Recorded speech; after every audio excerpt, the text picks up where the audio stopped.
नमस्कार दोस्तों। आज मैं आपको एक ऐसी घटना बताने जा रहा हूँ जिस घटना को सुनेंगे आप तो आप क्या पूरा भारतवर्ष उस समय हिल गया था। यह घटना 1995 की है।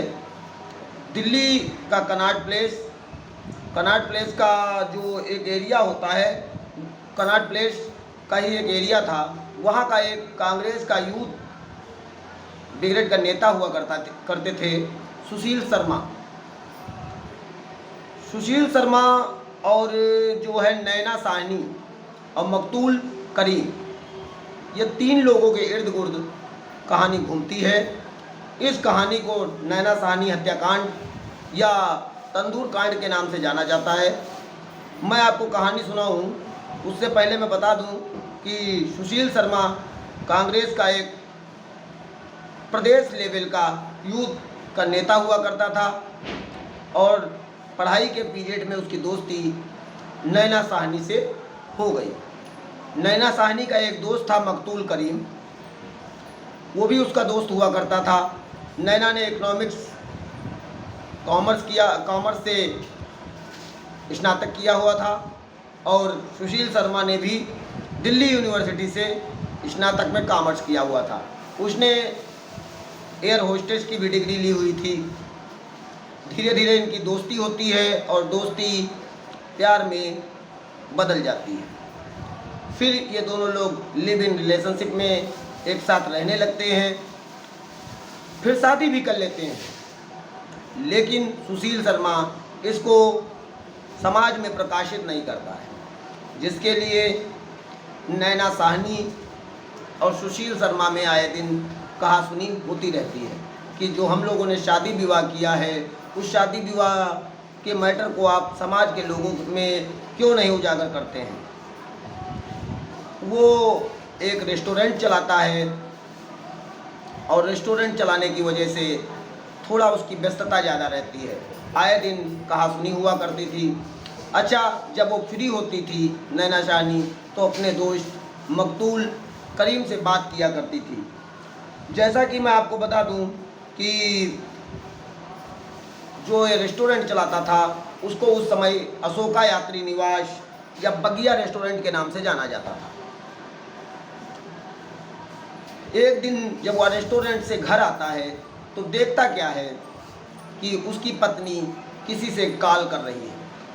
पूछता है कि आप किससे बात कर रही थी, तो बताती है कि मेरे घर के परिवार के लोगों से फ़ोन आया था, मैं उससे बात कर रही हूँ। फिर फ़ोन काट देती है और अपने काम के लिए चली जाती है। अच्छा, सुशील शर्मा का मन नहीं मानता है, वो फ़ोन नंबर को पुनः रिडायल करता है और रिडायल करने पे जब घंटी जाती है तो उधर से जो आवाज़ आती है वो आवाज़ मकतूल करीम की थी। सुशील शर्मा जान जाता है कि ये हमारे जाने के बाद मकतूल करीम से बात करती है। उसको लगता है कि मेरी पत्नी का मकतूल के साथ अवैध संबंध है, जिसके लिए भी उससे पहले भी बहुत बार कहासुनी हो गई थी। उस दिन इतनी ज़्यादा कहासुनी बढ़ जाती है कि धीरे धीरे आपस में मारने और मरने जैसी नौबत आ जाती है। कुछ लोग कहते हैं पहले तो नैना साहनी गुस्सा हो गई और गुस्सा होने के लिए आत्महत्या करने जा रही थी। आत्महत्या करने से पहले उसने एक सुसाइड नोट भी लिखा था और सुसाइड नोट में लेकिन उसने एक चीज़ का जिक्र किया था, अगर मैं मर जाती हूँ तो मेरा अंतिम संस्कार मेरे पति सुशील शर्मा ही करे। लेकिन फिर आपस में थोड़ी देर मामला शांत हो जाता है और वो सुसाइड नोट फाड़ के फेंक देती है। लेकिन थोड़ी देर बाद फिर आपस में लड़ाई उन्हीं बातों को लेकर शुरू होती है और इतनी ज़्यादा बढ़ जाती है कि सुशील शर्मा, क्योंकि कांग्रेस का प्रदेश लेवल का यूथ मोर्चा का अध्यक्ष हुआ करता था, तो उसने अपने लिए एक लाइसेंसी पिस्टल भी ले रखी थी, क्योंकि इज्जतदार आदमी था, क्षेत्र में उसका पहचान था, तो वो अपना लाइसेंसी पिस्टल निकाल लेता है। कहासुनी में उसके गोली चल जाती है। पहले 3 गोलियां चलती हैं। जो पहली गोली वो मारता है वो नैना साहनी के नहीं लगती है और जाके दीवार में टकरा के रह जाती है, लेकिन जब दूसरी गोली मारता है तो वो नैना साहनी के सीधे गले में लगती है और तीसरी गोली उसके मत्थे पर लगती है, जिससे कुछ समय बाद नैना साहनी की मृत्यु हो जाती है। जब मृत्यु हो जाती है तो वो बहुत डर जाता है, क्योंकि उसका उद्देश्य नैना साहनी को मारने का ना था। लेकिन अब वो इस लाश को ठिकाने लगाने के बारे में सोचने लगता है, लेकिन वो बहुत डरा हुआ था। फिर वो धीरे से बाज़ार जाता है, वहाँ से एक पन्नी लाता है और पन्नी लाने के बाद बड़ी सी बोरी में नैना साहनी की लाश को पैक करता है। उसके पास एक गाड़ी हुआ करती थी, मारुति 800। धीरे से उसको, लाश भारी थी, उसको उठा के पीछे वाली डिग्गी में डालता है। डालने के बाद वो दिल्ली का कनॉट प्लेस बहुत भीड़ भाड़ वाला इलाका होता है, वहाँ से बचा के एयरटीओ पुल होता है उसकी तरफ ले जाता है। एयरटीओ पुल जो है वो यमुना पार जाने का एक रास्ता होता है। वो ये प्रयास करता है कि जब हमें मौका मिलेगा तो इसको यमुना नदी के बाहर फेंक दिया जाएगा, लेकिन वह घंटों उस पुल पर चलता रहता है, टहलता रहता है, लेकिन भीड़ भाड़ वाला इलाका था, क्योंकि शाम हो गई थी, रात का 9-10 बज रहा था। तो देखता क्या है कि वहाँ पर सब आने जाने वालों की भीड़ कम ही नहीं पड़ रही है। वो डर जाता है, क्योंकि वो कांग्रेस का दिल्ली का प्रतिष्ठित नेता था, उसको बहुत से ज़्यादा लोग जानते थे। दूसरा, उसकी गाड़ी पर कांग्रेस का स्टिकर वगैरह भी लगा था। उसे लगता है कि अगर लाश निकाल कर वो फेंकने के लिए जाएगा तो कहीं ना कहीं ये लाश वो पकड़ जाएगा। जब वो मौका नहीं पाता है तो लाश को लेकर पुनः कनॉट प्लेस की तरफ आ जाता है और ठिकाने नहीं लगा पाता है। अब उसके समझ में नहीं आ रहा था कि उसको क्या करे। ऐसी स्थिति में वो अपने जो अशोका यात्री निवास है, जो आज के टाइम में होटल संगलीला वहाँ पर बन चुका है, लेकिन उस समय वो अशोका यात्री निवास बगिया रेस्टोरेंट हुआ करता था, वहाँ पहुँचता है और अपनी पार्किंग में गाड़ी खड़ी करता है। गाड़ी की डिग्गी में लाश पड़ी हुई है और वहाँ पर अपने मैनेजर केशव को बुलाता है। केशव जो उसका मित्र भी है और उस रेस्टोरेंट का संचालन भी है और वहाँ का मैनेजर भी है। उससे कहता है कि रेस्टोरेंट को बंद कर दो। तो कहता है अभी तो लोग खाना खा रहे हैं। तो कहता है खाना वाना जो लोग खा रहे हैं अब किसी को खाना देने के लिए मना कर दो। तो कह रहा जो लोग खाना खा रहे हैं उनको कह रहा खाना खाने लेने दो और बाकी लाइट वाइट सब बंद कर दो। तो अब वो कहता है कि खाना तो अभी बचा हुआ है, सारा खाना ख़राब हो जाएगा। तो कहता है कुछ भी ख़राब हो जाए तुम जल्दी से जल्दी जो यहाँ पर काम करने वाले वर्कर हैं उनको छुट्टी दे दो, जो सफाई करने वाले हैं या खाना बनाने वाले लोग हैं उनको सबको छुट्टी दे दो, और जो खाना खा रहे हैं उनको जल्दी जल्दी खाना खिला के यहाँ से 9-2-11 कर दो। केशव सुशील शर्मा के बताए अनुसार जैसा वो बताता है वैसा ही करता है। तो पाता क्या है कि सभी लोग जब चले जाते हैं तो अपनी पूरी घटना बताता है कि यार मेरी पत्नी की मेरे द्वारा हत्या हो गई है, मैं उसकी हत्या नहीं करना चाहता था लेकिन धोखे से उसकी हत्या कर दी गई है, अब मुझे उसकी लाश को ठिकाने लगाना है। तो पहले तो केशव इस काम में उसकी मदद करने से इनकार कर देता है, लेकिन उसका पुराना दोस्त था, पुराना यार था, बहुत दिन से उसके साथ था और उस दोस्ती की वजह से वो उसकी मदद करने को तैयार हो जाता है। फिर उनके समझ में नहीं आता है कि कैसे लाश को ठिकाने लगाया जाए। फिर उनको तंदूर में उसको जलाने की युक्ति समझ में आती है। वो दोनों लोग लाश को कार की डिग्गी से निकाल कर लाते हैं और जो तंदूर होता है जिसमें रोटी बनाई जाती है, वो अभी खाना बन ही रहा था, होटल संचालन अवस्था में था, तो वो उसमें आग भरपूर मात्रा में थी। उसमें उसको मोड़ मरोड़ के लाश को जलाने का प्रयास करते हैं। जब जलाते हैं तो भी लाश सही से जलना शुरू नहीं हो पाती है। फिर वो लोग लकड़ी के छोटे छोटे टुकड़े उसमें डालते हैं, जो जैसा कि तंदूर में डाला जाता है। तब पर भी बहुत धीरे धीरे ही आग जल रही थी।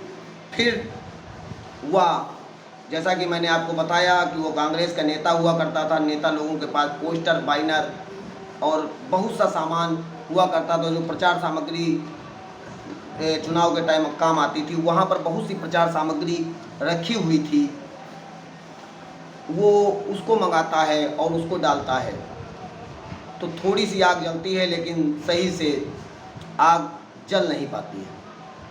तब वो डरने लगता है कि कैसे लाश को जलाया जाए। फिर उसको एक युक्ति सूझती है कि एक बहुत सा बटर मक्खन बर्तन में रखा हुआ था, उसको लगता है कि अगर मक्खन डाला जाए तो लाश जलेगी। वो मक्खन को मंगाता है, धीरे धीरे जब मक्खन लाश के ऊपर डालता है तो लाश जलने लगती है। अब जब लाश बहुत ज़ोर से जलती है तो वहाँ ऊपर की तरफ एक टीन टाइप की लगी हुई थी, वहाँ तक के आग की लौ जाती हैं। जब ज़्यादा जोर आग पकड़ती है तो जब आग की लौ ऊपर जाने लगती है तो वहीं पर एक महिला रहा करती थी जिसका नाम अनारो देवी था। वो सब्जी बेचकर अपनी जीविकोपार्जन करती थी। वह जब आग की लपटें देखती है तो ज़ोर ज़ोर से चिल्लाती है कि आग लग गई, आग लग गई, आग लग गई। तो वहाँ पर जो वहाँ का हल्का सिपाही हुआ करता था अब्दुल नज़ीर गुंजू, जो एक दक्षिण भारतीय था लेकिन दिल्ली पुलिस में कार्यरत था, वो उस क्षेत्र में आया जाया करता था और टहला करता था और क्राइम को रोकने के लिए सतत प्रयत्नशील रहता था। वो वहाँ आता है और पूछता है आग कैसे लग गई। तो उसका मैनेजर केशव बाहर आता है तो कहता है अरे वो कुछ रद्दी रखी थी तो वो मैं भट्टी में जला रहा हूँ और उसी की वजह से आग की लौ ऊपर जा रही है। अच्छा, वो उसे कुछ शंका होती है लेकिन वो चला जाता है। लेकिन फिर ये मक्खन डाल डाल कर उस लाश को जलाने का पुनः प्रयास करने लगते हैं तो आग बहुत ज़ोर से पकड़ लेती है और बहुत धूं धूं करके लावे फूटने लगते हैं, जिससे गुंजू अभी थोड़ी दूर ही गया था पुनः वापस आ जाता है। फिर मैनेजर उसको रोकने का प्रयास करता है लेकिन इस बार वो नहीं मानता है और केसों को धता पढ़ाते हुए वह वहाँ पहुँच जाता है। जब वह वहाँ पहुँचता है तो दूर से उसको एक हाथ जलता हुआ दिखाई पड़ता है। जब वो नज़दीक जाता है तब तक सुशील शर्मा ये समझ जाता है कि मैं अब तो फंस गया, तो वो मौका देखते ही वहाँ से फरार हो जाता है। और जब वो फरार हो जाता है लेकिन जो अब्दुल नज़ीर गुंजू था वो तुरंत पुलिस हेडक्वार्टर को फ़ोन करता है, भारी पुलिस बल वहाँ आ जाता है लेकिन केसों को पकड़ लिया जाता है। जब केसों को पकड़ा जाता है तो वहाँ के उस समय के जो जॉइंट सीपी हुआ करते थे मैक्सवेल परीला, वो पुलिस के बड़े अधिकारी थे, वो भी वहाँ आते हैं मौका वारदात पर। तो पहले तो केसों से पूछताछ की जाती है लेकिन केशव कुछ भी बताने से इनकार करता है कि मुझे नहीं पता है किसकी लाश है, इसको क्यों जलाया जा रहा था। पुलिस उसको लेके थाने जाती है और लाश को निकाला जाता है। निकालने के बाद उसको, क्योंकि लाश आधे से ज़्यादा जल चुकी थी, उसमें पहचानना नामुमकिन था, ऐसी स्थिति में लाश को पोस्टमार्टम के लिए भेजा जाता है। पोस्टमार्टम हाउस में जब जाती है तो दूसरे दिन अखबारों में बड़ी बड़ी हेडलाइन से तंदूर कांड की खबरें छपती हैं। इतनी ज़्यादा खबरें छपती हैं कि पूरा देश हिल जाता है, क्योंकि इसके पहले न आज तक कभी ऐसा कोई कांड नहीं हुआ था, ऐसा कोई लाश को ठिकाने लगाने का तरीका नहीं था जिसमें लाश को ठिकाने लगाया जाए। फिर तंदूर कांड, पुलिस जब सुबह अखबारों में खबर छपती है तो जो मकतूल करीम था उसको भी अखबार में खबर पढ़ने को मिलती है। तो सुबह मर्चरी हाउस पहुंचता है और मर्चरी हाउस में अर्धजली लाश पड़ी हुई थी, लेकिन वो एक अंगूठी के माध्यम से वो पहचान लेता है कि ये लाश जो है वो कहीं ना कहीं नैना साहनी की ही है। तो पहले तो पुलिस के पास, क्योंकि अभी केसों ने कुछ बताया नहीं था, तो पुलिस के पास उस लाश की आइडेंटिफिकेशन करना बहुत भारी पड़ रहा था। लेकिन जब मकतूल करीम बताता है तो वो पहचान में आ जाती है कि ये लाश नैना साहनी की है, और वो ये भी बताता है कि कहीं ना कहीं इसका कत्ल सुशील शर्मा ने ही किया है। तो लाश की भी पुष्टि हो जाती है और कहीं ना कहीं अभियुक्त की भी पुष्टि हो जाती है। पुलिस अपनी जांच पड़ताल शुरू करती है। तो सुशील शर्मा का नंबर निकाला जाता है, जबकि उस समय सभी लोग नंबर नहीं रख सकते थे, क्योंकि 1995 की ये घटना है। उस समय मोबाइल तो आ गया था, लेकिन रखना बहुत महंगा हुआ करता था, क्योंकि उस समय काल दर बहुत महंगी हुआ करती थी। सभी लोग मोबाइल नहीं रखते थे। जो लोग बड़े स्तर वाले थे, बड़े पैसे वाले थे, जिनकी इनकम अच्छी थी, वही लोग मोबाइल रख पाते थे। तो उसका नंबर भी स्विच ऑफ आता है। पुलिस जब पता लगाती है तो वो उसका घर भी बंद पाया जाता है। पुलिस अपने स्तर से जांच करने लगती है। उधर केसों के ऊपर भी बहुत ज़ोर से पुलिसिया पूछताछ शुरू होती है। तो केसो भी उसको बताता है कि मैं बगिया रेस्टोरेंट में मैनेजर पद पर कार्यरत था। ये लाश नैना शाहनी की ही लाश है, और सुशील शर्मा कांग्रेस के नेता और बगिया रेस्टोरेंट के मालिक ने इनकी हत्या कर दी थी। और फिर मुझे दोस्ती के नाते मुझे फंसाया गया, और मुझे इस लाश को ठिकाने लगाने के लिए यह तरकीब उन्होंने ही बताई, और मुझे नौकरी अपनी बचाने के लिए मजबूरन इनकी मदद करनी पड़ी। अच्छा, जब पुलिस पता लगाती है तो वो दिल्ली से भाग चुका था। वो मुंबई गया, मुंबई से चेन्नई गया, और मंदिर होते हुए वो बेंगलोर पहुंच जाता है, और वहाँ पर अपना पूरा हुलिया चेंज कर लेता है। अपने बाल बनवा लेता है, चेहरे को भी थोड़ी सा चेंजिंग कर लेता है, और बेंगलोर की एक अदालत में उसने पुनः एक FIR भी, एक बेंगलोर की अदालत में एक मुकदमा भी फाइल कर देता है कि मुझे जेल भेजा जा सकता है, जिससे मेरी जमानत हो सके, और जमानत के लिए याचिका भी लगा देता है। लेकिन जब ये याचिका लगाता है तो ये बात दिल्ली पुलिस को भी पता चल जाती है, और दिल्ली पुलिस 10 जुलाई 1995 को बेंगलोर पहुंचती है, जहां पर संवाद सूत्रों के माध्यम से पुलिस इसको पकड़कर दिल्ली लाती है। दिल्ली जब ये आता है तो दिल्ली आने के बाद जब पुलिस इससे पूछताछ करती है, तो जैसा कि पहले ही केसों सारी घटना का पर्दाफाश कर चुका था, इसलिए वो जानता है कि अब झूठ बोलने से कोई फ़ायदा नहीं है, और वो अपनी किए गए कृत्य को स्वीकार कर लेता है, और पूरी घटनाक्रम को बारीकी से बता देता है। बताने के बाद भारतीय दंड संहिता की धारा 302, सबूत मिटाने 120B और अन्य संगीन धाराओं के अंतर्गत मुकदमा पंजीकृत किया जाता है, और मुकदमा पंजीकृत करने के बाद केशव को और सुशील शर्मा को जेल भेज दिया जाता है। जब दिल्ली कोर्ट में मुकदमा चलता है तो 1995 में घटना हुई थी। 1995 से 2003 तक मुकदमे की पैरवी चलती है, और दिल्ली के सेशन कोर्ट में उसको फांसी की सज़ा दी जाती है, और उसके मित्र या मैनेजर केशव को 7 साल की सश्रम कारावास की सज़ा सुनाई जाती है। इसके बाद वो 2007 में पुनः हाई कोर्ट में याचिका लगाता है कि मेरी फांसी की सज़ा को उम्र कैद में परिवर्तित कर दिया जाए, लेकिन हाई कोर्ट भी उसकी सज़ा को कम नहीं करता है, और उसे फांसी की सज़ा ही मुकर्रर रखी जाती है। फिर 2007 से 2013 तक के मुकदमा चलता है। सुप्रीम कोर्ट में अपनी याचिका लगाता है। सुप्रीम कोर्ट ये देखता है कि जैसा कि हाई कोर्ट या सेशन कोर्ट में बताया गया था कि रियर टू रियर केस है, बहुत कठिन केस है, जिसमें एक लाश को तंदूर के माध्यम से जलाया गया। ऐसा तो भारतवर्ष में पहले कभी नहीं हुआ। लेकिन सुप्रीम कोर्ट इसमें देखता है कि सुशील शर्मा, इसके पहले तो उसका कोई भी क्रिमिनल बैकग्राउंड नहीं था। वो कहीं ना कहीं उसका पति पत्नी का अपना व्यक्तिगत मैटर था, जिसमें उसे पत्नी के ऊपर शंका होती है, पत्नी के ऊपर शक होता है, जिससे अपनी पत्नी की हत्या करता है। हत्या के बाद वो धोखे से उसकी पत्नी की हत्या हो जाती है। लेकिन और इसने किसी कॉलोनी वाले को या देश के लिए खतरा नहीं है, ऐसी अवस्था में उसकी इस सज़ा को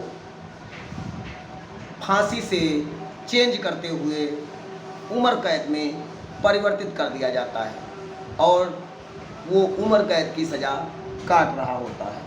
2013 में जब फैसला आता है तो फांसी की सज़ा उम्र कैद में परिवर्तित हो जाती है। 2015 में सुशील शर्मा पुनः पैरोल के लिए आवेदन करता है और ये बताता है कि मैंने अपनी आधे से ज़्यादा सज़ा काट ली है और मेरा अब अधिकार बनता है कि मुझे पैरोल दी जाए।